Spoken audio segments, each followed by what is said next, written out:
अस्सलाम वालेकुम guys, welcome to channel. Hope you are doing well. Punjab university के law के जो है ना एडमिशन ओपन हो चुके हैं, ठीक है। उसका मेरिट फार्मूला, फीस स्ट्रक्चर और उसके बाद जो है ना वो मतलब कब लास्ट डेट अप्लाई करने की, ठीक है। मेरिट जो है ना फर्स्ट मेरिट लिस्ट कैसे कब लगेगी, कैसे आपने अप्लाई करना है, ये सारा जो है ना आपके साथ जो है ना वो शेयर करेंगे, ठीक है। तो आप इसको अंत तक देखिए। जैसे ही आप यहाँ पे गूगल पे आकर पीयू लिखेंगे तो ठीक है, तो पंजाब यूनिवर्सिटी आपके सामने आ जाएगा। जैसे ही आप यहाँ पे क्लिक करेंगे तो एक ऐसा इंटरफेस जो ना आपके सामने अपलोड हो चुका होगा, ठीक है। ये कल अभी एडमिशन टेस्ट हुआ है उसका, मतलब यानी कि संडे को एडमिशन टेस्ट जो ना कंडक्ट हुआ है। फेज़ 2 का टेस्ट बेसिकली 3 था, लेकिन फेज़ 2 के एडमिशन के वाले से जो ना टेस्ट हुआ था, ठीक है। लेकिन जो पंजाब यूनिवर्सिटी के एडमिशन है वो admission notice for LLB 5 year program, ठीक है, एकेडमिक सेशन 2023 और 2024, ठीक है। जैसे ही आप यहाँ पे क्लिक करेंगे, आपने यहाँ पे क्लिक करना है, ठीक है। अप्लाई के लिए भी आपने यहाँ पे क्लिक करना है। मैं फिर से कह रहा हूँ, आपने यहाँ पे क्लिक करना है, ठीक है। जैसे ही आप यहाँ पे क्लिक करेंगे, आपके सामने जो है कैसा इंटरफेस ओपन हो चुका होगा, ठीक है। अब यहाँ पे ना इसके 3 बेसिकली जो है ना वो कैंपस हैं। एक जो है ना वो लाहौर में है, ठीक है, university law college Lahore,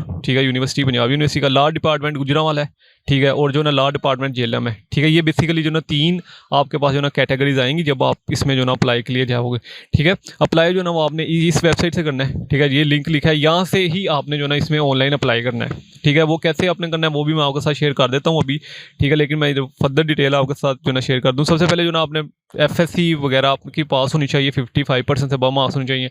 light में जो ना आपके 50 से अब मार्क्स होने चाहिए, ठीक है। लैट के बगैर तो आप अप्लाई कर ही नहीं सकते ना, ये तो आपको पता ही है। PU का एडमिशन टेस्ट भी आपने दिया होना चाहिए, ठीक है। कोई सा भी एडमिशन टेस्ट दिया है, फेज़ 1 का दिया है, 2 का दिया है, 3 का दिया है, जो भी दिया है आपने देना होना चाहिए, ठीक है। एज जो है ना वो 24 से कम होनी चाहिए, ठीक है। 24 से ज़्यादा एज जो है ना आपकी ना हो, ठीक है। मेरिट फार्मूले के वाले से आप यहाँ पे क्लिक करके देख सकते हैं। रूल्स और रेगुलेशन भी जो ना पंजाब यूनिवर्सिटी की वेबसाइट के जो ना आप यहाँ से पढ़ सकते हैं। बहुत ज़्यादा है, ठीक है। मतलब आप जो ना पढ़ते पढ़ते 2-3-4 घंटे तो ज़ाया हो जाएंगे। मैं आपको वैसे ही सिंपल सा बता देता हूँ। इसमें जो है ना वो बेसिकली 50% जो है ना वो FSC है, ठीक है। और जो है ना 25% आपका मैट्रिक है, और 25% जो है ना वो PU का एडमिशन टेस्ट है, ठीक है। अगर जिस स्टूडेंट ने अब PU के एडमिशन टेस्ट में पासिंग क्राइटेरिया कोई नहीं है, ठीक है। मैंने पहले भी वीडियो बनाई थी इसके ऊपर कि आपके अगर 10 मार्क्स भी हैं टेस्ट में तो तब भी जो ना आप इसमें अप्लाई कर सकते हैं, लॉ में या जिस भी फील्ड में आप अप्लाई करना चाहते हैं, क्योंकि पासिंग क्राइटेरिया नहीं है। ये नहीं है कि अगर 30 होंगे तो तभी जो ना वो आप पास होंगे। अगर आप 10 भी हैं आपके नंबर 100 में से तो तब भी आप जो ना पास हैं, ठीक है। पास ही कंसीडर होंगे, वो एग्रीगेट कैलकुलेट होगा, ठीक है। तो ऑनलाइन ही आपने इसमें अप्लाई करना है, ठीक है। अप्लाई करने की फ़ी जो है ना वो 500 है, जो कि आपने किसी भी बैंक में जो ना वो सबमिट करवानी है, HBL UBL जिस भी बैंक में आप सबमिट करवा दें, ठीक है। और उसके बाद जो ना वो इमेज जो बेसिकली आपने जो सबमिट करवानी है 500, ठीक है। अप्लाई करने के बाद पहले आपने यहाँ से अप्लाई करना है, वो भी मैं आपके साथ शेयर कर देता हूँ, ठीक है। अप्लाई करने के बाद आपको 500 का चलान जनरेट होगा, ठीक है। उस चलान को जो ना आपने जो है ना वो बेसिकली किसी भी बैंक में आप सबमिट करवा सकते हैं, ठीक है। और उसके बाद उसकी फ़ी जो है ना वो जो बेसिकली आपको चलान देगी बैंक वाले, जो आपको चलान देंगे, ठीक है, वो आपने चलान संभाल के रखना है, ठीक है। जब आपका मेरिट लिस्ट में नाम आएगा तो आपने वो चलान साथ लेके जाना है और अपने डॉक्यूमेंट सारे लेके जाने हैं, ठीक है। ये मैं आपको एंड पे सारी चीज़ें बताता हूँ। और उसके बाद जो ना आपने इस बैंक में जो ना जो भी बैंक है, HBL UBL मोबाइल बैंकिंग, ये सब में जो जिसमें भी जो ना आप जो ना करवाना चाहें वो करवा सकते हैं, ठीक है। इमेज जो है ना वो आपने अपलोड करनी है, जो कि आपको रसीद मिलेगी बैंक की तरफ से, ठीक है। रिजर्व सीट्स पे भी जो ना स्टूडेंट अप्लाई कर सकते हैं, ठीक है। Choose respective reserve quota categories in the online form that will be addition to the application on merit, open merit, ठीक है। और उसके बाद जो ना रिजर्व सीट्स के वाले से यहाँ से देख लीजिएगा, ठीक है। और उसके बाद मेरिट लिस्ट के वाले से जो ना मेरिट लिस्ट के वाले से जो ना वो पंजाब यूनिवर्सिटी ने बेसिकली अपनी वेबसाइट पे तो कोई ऐसा जो है ना वो नोटिफिकेशन शेयर नहीं किया, लेकिन मैं आपको जो ना इसके वाले से बता देता हूँ कि बेसिकली जो ना फर्स्ट मेरिट लिस्ट जो है ना वो इसकी जो डिस्प्ले होगी बेसिक जो पंजाब यूनिवर्सिटी की, क्योंकि आपको पता ही है कि 8 जो है ना वो 8 अक्टूबर जो है इसमें अप्लाई करने की लास्ट डेट है। मैंने आपके पास 5 से 6 दिन है अप्लाई करने के लिए, ठीक है। और इसकी फर्स्ट मेरिट लिस्ट जो डिस्प्ले होगी बेसिकली वो 12 को होगी, ठीक है। 12 को फर्स्ट मेरिट लिस्ट डिस्प्ले होगी, और 16 तक जो है इसमें आपके पास टाइम होगा फीस सबमिट करवाने के वाले से, ठीक है। फिर 17 को जो ना वो सेकंड मेरिट लिस्ट डिस्प्ले होगी, ठीक है। और 20 तक जो ना आपके पास टाइम होगा फीस सबमिट करवाने के लिए, ठीक है। थर्ड मेरिट लिस्ट जो ना वो 23 को डिस्प्ले होगी, और 25 तक आपके पास टाइम होगा, ठीक है। और जो है ना फोर्थ मेरिट लिस्ट बेसिकली जो ना 26 को डिस्प्ले होगी, और 30 तक जो ना आपके पास टाइम होगा, ठीक है। और ऐसे ही जो ना वो बेसिकली जो ना लास्ट जो 5th and final merit list जो है ना वो बेसिकली 31 को डिस्प्ले होगी, ठीक है। और आपके पास एक ही दिन होगा जो कि नेक्स्ट वाला दिन होगा कि आप उसमें जो ना फीस सबमिट करवा दें। 23 अक्टूबर से जो ना आपकी बेसिकली जो ना क्लासेज जो ना वो शुरू हो जाएंगी, यानी कि थर्ड मेरिट लिस्ट के बाद जो ना आपकी प्रॉपर रेगुलर जो ना क्लासेज जो ना सेशन शुरू हो जाएगा पंजाब यूनिवर्सिटी का, ठीक है। अपने जो ना सारे डॉक्यूमेंट्स आपने वेरीफाई करके अपने साथ लेके जाना है जब आपका लिस्ट में नाम आएगा, ठीक है। जब जैसे ही आपका लिस्ट में नाम आता है, जो आपको बैंक ने चालान दिया होगा, एक जो ना दी होगी रसीद, वो साथ लेके जानी है, अपने सारे डॉक्यूमेंट्स लेके जाने अपने साथ, ठीक है। पंजाब यूनिवर्सिटी के जो लाहौर कैंपस है, जैसे बेसिकली मेन कैंपस जो है यूनिवर्सिटी लॉ कॉलेज, इसमें जो ना सिर्फ हॉस्टल फैसिलिटी अवेलेबल है, ठीक है। बाकी जो है ना वो हॉस्टल फैसिलिटीज़ आपको अवेलेबल नहीं है, ना झेलम में है ना गुजरांवाला कैंपस में है, ठीक है। तो ये दो सब कैंपसेस भी हैं, ठीक है। पंजाब यूनिवर्सिटी जो ना रूल्स और रेगुलेशन आप ऊपर ही लिखी है, इनकम्प्लीट एप्लीकेशन जो है एक्सेप्ट नहीं की जाएगी। 2 से यानी कि आज जो है ना वो रजिस्ट्रेशन ओपन हुई है और 8 अक्टूबर जो है इसमें अप्लाई करने की लास्ट डेट है, रात को 12 बजे तक, ठीक है। तो स्टूडेंट जो अप्लाई करना चाहते हैं वो अप्लाई कर सकते हैं। अब मैं आपको बेसिकली बता दूँ कि इसका लास्ट ईयर क्लोजिंग मेरिट क्या था, ठीक है। फिर जो ना हम आगे की तरफ जाते हैं और फिर फीस स्ट्रक्चर का भी बता दूँ।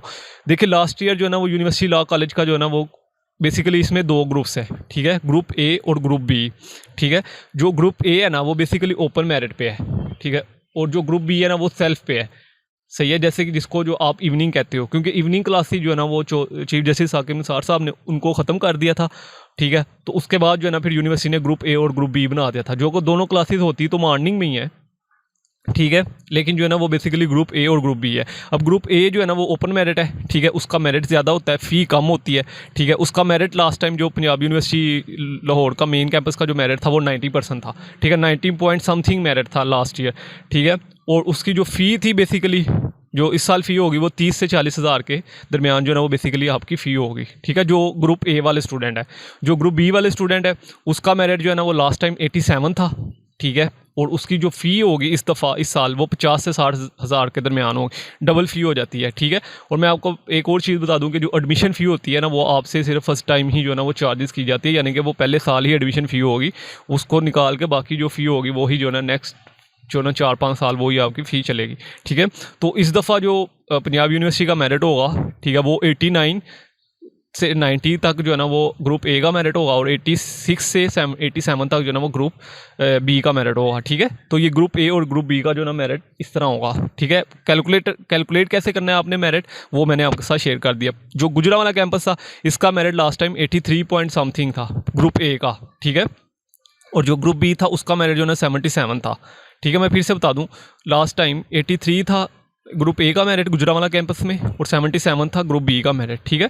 तो इस दफ़ा जो है ना वो 82 83 तक जाएगा, 76 77 तक जाएगा, क्योंकि लास्ट टाइम पीयू ने अपना टेस्ट नहीं था लिया, ठीक है। अब जहाँ पे पंजाब यूनिवर्सिटी अपना टेस्ट भी ले रही है, और अगर आपने टेस्ट नहीं दिया तो आप इसमें अप्लाई नहीं कर सकते, ठीक है। टेस्ट देना वैलिड है, उसके बगैर आप अप्लाई नहीं कर सकते, ठीक है। जेलम कैंपस आ गया, ठीक है। जेलम कैंपस का लास्ट टाइम ग्रुप बी का मेरिट ज़्यादा था, ग्रुप ए का मेरिट थोड़ा कम था, मतलब ग्रुप ई का बी का मेरिट मतलब सेल्फ का मेरिट ज़्यादा था, और जो ग्रुप ए है ना उसका मेरिट जो है ना वो 63 64 था, ठीक है, और ग्रुप बी का मेरिट जो है ना वो 64 65 था, ठीक है। तो अभी जिन स्टूडेंट के इस रेंज में मार्क्स आते हैं वो जो है ना वो फिर जेलम कैंपस में जो है ना वो रजिस्ट्रेशन करवाएं, ठीक है। जिस स्टूडेंट के जो है ना वो 60 से अबव एग्रीगेट बन रहा है और 75 से कम बन रहा है तो वो जेलम कैंपस में करवाएं, ठीक है। कोशिश करेंगे अगर आपका 75 से कम एग्रीगेट बन रहा है तो फिर आप ग्रुप ए और ग्रुप बी दोनों में करवाएं। अब यहाँ पे ये होता है पंजाब यूनिवर्सिटी का ये क्राइटेरिया कि अगर आपने ग्रुप बी में आपका एडमिशन हो गया, फॉर एग्जांपल ग्रुप बी में आपने रजिस्ट्रेशन करवाई थी और आपका जो है ना वो मेरिट आ गया, पहली लिस्ट में ही आपका नाम आ गया और आप जाकर फीस सबमिट करवा देते हो, लेकिन सेकेंड लिस्ट में जो है ना वो ग्रुप ए में भी आपका जो है ना वो मेरिट आ जाता है, तो आप अपनी फ़ी जो है ना वो ट्रांसफ़र करवा सकते हो, ठीक है। इस तरह होता है, ये पंजाब यूनिवर्सिटी का रूल है, ठीक है। तो इसमें ये आप बिल्कुल टेंशन ना लीजिएगा कि अगर आपने एक दफ़ा फ़ी दे दी है 50 to 60,000 तो आप जो है ना वो ग्रुप ए में अगर आप फ़ी सबमिट नहीं करवाते या फ़ी सबमिट करवा देते हैं या कुछ भी होता है इस तरह का ग्रुप ए वाला कोई प्रोसेस होता है तो फिर आपको जो है ना वो फ़ी का वो नहीं होगा, सारा प्रोसीजर जो है ना वो हो जाता है, ठीक है। तो ये बेसिकली जो है ना वो क्लासेस लगने के 10 दिन के अंदर अंदर 10-15 दिन के अंदर अंदर आप कुछ भी करवा सकते हो, ठीक है। तो अब ये मेरिट के वाले से मैंने बता दिया, फीस स्ट्रक्चर के वाले से बता दिया, ठीक है। जो है ना वो कैसे जो है ना वो सारा प्रोसीजर मतलब कैसे आपने जो है ना कैलकुलेट करना है अपना, ये सारा बता दिया। अब जो है ना अप्लाई आपने यहाँ से करना है, ठीक है, यहाँ से आपने अप्लाई करना है। यहाँ पे लिंक ओपन करिएगा, ठीक है, इस लिंक पे क्लिक कीजिएगा, ठीक है। जैसे ही आप यहाँ पे क्लिक करेंगे अब ये इंटरफेस आपके सामने ओपन हो जाएगा, ठीक है। यहाँ पे इसको क्लोज़ कीजिएगा, ठीक है। क्लोज़ करने के बाद जो है ना यहाँ पे अपना CNIC आपने एंटर करना है। ये सारी चीज़ें आप पहले पंजाब यूनिवर्सिटी के साथ जो है ना वो शेयर कर चुके हैं, क्योंकि आपने टेस्ट दिए हैं 3, ठीक है। आपको पता है पंजाब यूनिवर्सिटी ने 3 टेस्ट कंडक्ट किए हैं, ठीक है। उनमें से अगर आपने एक भी टेस्ट दिया है तो तब आप इसमें अप्लाई कर सकते हो। अगर आपने कोई टेस्ट नहीं दिया तो आप इसमें अप्लाई नहीं कर सकते, ठीक है। तो आपने टेस्ट दिया है, इस वजह से तो जो ना आप अपना यहाँ पे CNIC नंबर एंटर करेंगे, ठीक है। CNIC नंबर एंटर करने के बाद आपने जो ना वो नेक्स्ट प्रेस कर देना है, ठीक है। इसमें किसी चीज़ को फिल करने की कोई ज़रूरत नहीं है। मैं पहले बता चुका हूँ कि आपने अपनी सारी इन्फॉर्मेशन यूनिवर्सिटी के साथ जो है ना वो शेयर की हुई हैं, ठीक है। अब मैं यहाँ पे अपना CNIC एंटर कर, ठीक है। तो जैसे ही मैंने जो ना वो अपना CNIC एंटर किया, यहाँ पे अब मुझे जो ना वो व्यू एडिट प्रोफाइल, क्योंकि मैंने टेस्ट के लिए जो ना रजिस्ट्रेशन की थी, वो अपना CNIC मैं यहाँ पे फिर एंटर करूँगा। एंटर करने के बाद यहाँ पे मैं प्रोसीड पे क्लिक कर दूँगा। तो आप यहाँ पे अभी देख सकते हैं यहाँ पे, ठीक है, कि यहाँ पे personal information education you can proceed with your remaining admission process no, ठीक है। यहाँ पे पर्सनल इन्फॉर्मेशन एजुकेशन इन्फॉर्मेशन ये सब हम टेस्ट के दौरान जो है ना वो सारी फिल कर चुके हैं, ठीक है। तो यहाँ पे अभी आपने अपना पहले टेस्ट एंटर करना है, ठीक है, मतलब टेस्ट का जो ना सारा रिकॉर्ड एंटर करना है। यहाँ पे जब आप यहाँ पे ग्रेजुएशन सेलेक्ट करेंगे, डिग्री लेवल आप कौन सा करना चाह रहे हैं, ठीक है, डिपार्टमेंट कौन सा, मतलब जो ना किस में एडमिशन लेना चाह रहे हैं, ठीक है, वो सारे यहाँ पे जो ना आ जाएंगे, ठीक है। मैं यहाँ पे जो ना वो LLB मैंने लॉ लिख दी है, ठीक है। अब जो स्टूडेंट जो है ना वो यूनिवर्सिटी लॉ कॉलेज यानी कि लाहौर में अप्लाई करना चाह रहा है वो यहाँ पे क्लिक करेगा, जो गुजरांवाला में अप्लाई करना चाह रहा है वो यहाँ पे क्लिक करेगा, जो जेलम में अप्लाई करना चाह रहा है वो यहाँ पे क्लिक करेगा, ठीक है। तो हम जो है ना वो बेसिकली यहाँ पे क्लिक कर देते हैं, ठीक है। अब यहाँ पे ऑफर प्रोग्राम्स, यहाँ पे 5 ईयर LLB प्रोग्राम्स, ठीक है। तो उसके बाद जो ना यहाँ पे सारी डिटेल आ चुकी है, ठीक है। अब यहाँ से आप देख सकते हैं, ठीक है। अब please select the first subject, यहाँ पे आपने जो ना वो सिलेक्ट करना है, ठीक है। कि आप अगर आपने इनमें से पॉलिटिकल साइंस पढ़ी है, सोशियोलॉजी पढ़ी है, तो आप यहाँ पे सिलेक्ट कर लीजिएगा। मैंने इनमें से कोई सब्जेक्ट नहीं पढ़ा, मेरी FSC प्री मेडिकल है, ठीक है। ऐसे ही अगर आपने फर्स्ट सब्जेक्ट, फॉर एग्जांपल मैं जो ना वो फर्स्ट सब्जेक्ट जो है ना वो इंग्लिश लिटरेचर कर देता हूँ और दूसरा जो ना वो CV कर देता हूँ, ठीक है। इसके भी जो ना पॉइंट्स होते हैं पंजाब यूनिवर्सिटी में, ठीक है। लेकिन मैंने FSC प्री मेडिकल किया इसलिए मैंने जो ना वो कोई भी सब्जेक्ट नहीं किया सिलेक्ट, ठीक है। यहाँ पे आपने अपना जो ना HEC लैट का रोल नंबर लिखना है, ठीक है, उसमें ऑब्टेन मार्क्स लिखने हैं, ठीक है, और जो किस डेट को जो ना आपने टेस्ट दिया था वो आपने लिखना है, ठीक है। उसके बाद एंटी टेस्ट अगर आप यहाँ पे नहीं लिखेगा तो आपकी एडमिशन प्रोसेस जो है ना वो नेक्स्ट नहीं होगी, ठीक है। इसके बगैर कोई यूनिवर्सिटी कोई कॉलेज आपको एडमिशन नहीं देता लैट के बगैर, ठीक है। तो ये आपने लैट की रोल नंबर स्लिप पे आपका रोल नंबर भी लिखा होगा, ऑब्टेन मार्क्स भी लिखे होंगे और टेस्ट डेट भी लिखी होगी। उसके बाद एंटी टेस्ट रिजल्ट डिटेल, आपने PU का कौन सा टेस्ट दिया था, PUE दिया था, मेडिकल का दिया था, अलाइड हेल्थ साइंस के लिए दिया था, कंप्यूटर साइंस के लिए दिया था, CSS किसके लिए दिया था वो आप लिख दीजिएगा। मैंने PUM का टेस्ट दिया था, ठीक है। और फिर जो ना उसका आपने यहाँ पे रोल नंबर लिखना है, ठीक है, जो भी आपने टेस्ट दिया था, ऑब्टेन मार्क्स लिखने हैं, टोटल मार्क्स लिखने हैं, ठीक है, किस डेट को आपने टेस्ट दिया था वो यहाँ पे लिखना है, ठीक है। उसके बाद आप ओपन मेरिट पे अप्लाई कर रहे हैं, ठीक है, या किस बेस पे आप अप्लाई कर रहे हैं, यहाँ पे आपने जो ना वो सारा लिख देना है, ठीक है। और यहाँ पे मैंने जो ना वो ओपन मेरिट पे क्लिक कर दिया, ठीक है। उसके बाद यहाँ पे आपने check this box to continue, मैं यहाँ पे क्लिक करूँगा और यहाँ पे सबमिट पे प्रेस कर दूँगा, ठीक है।